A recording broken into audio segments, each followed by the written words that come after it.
Come di consueto in diretta dalla sede della Protezione Civile del Veneto al termine della conferenza stampa del Presidente Luca Zaia.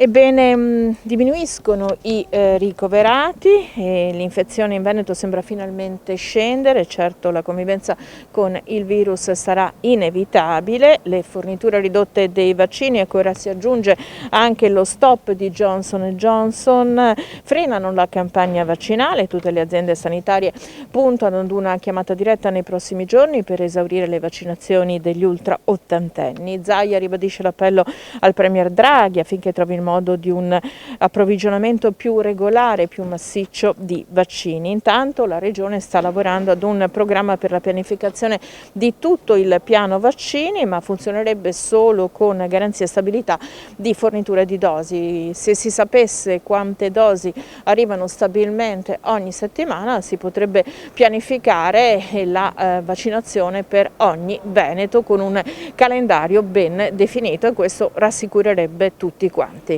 Sì, quotidianamente purtroppo in continuo cambiamento, perché solo la vicenda AstraZeneca per noi ha significato buttare via ore e ore e giorni di lavoro e i ritardi nelle consegne comunque pesano, perché noi abbiamo una programmazione che è tiratissima perché vogliamo non aver magazzino. Adesso Johnson & Johnson, considerate che noi stiamo pensando a un progetto da lanciare in Veneto fra una settimana, io spero.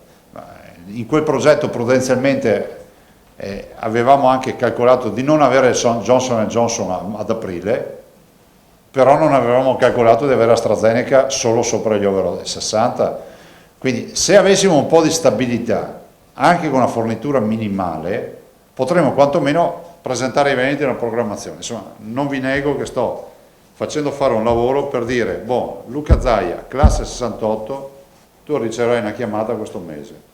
Vogliamo dare una certezza ai veneti. Disastro nel senso che io non do colpe a nessuno, guardate, io ho un ottimo rapporto col generale Figliuolo, devo dire che è anche disponibile, però anche lui lo vedo che quelli sono i pani dei quali ha disponibilità, cioè bisogna che il governo si decida, o meglio il Presidente del Consiglio decida di andare sul mercato, io la vedo così.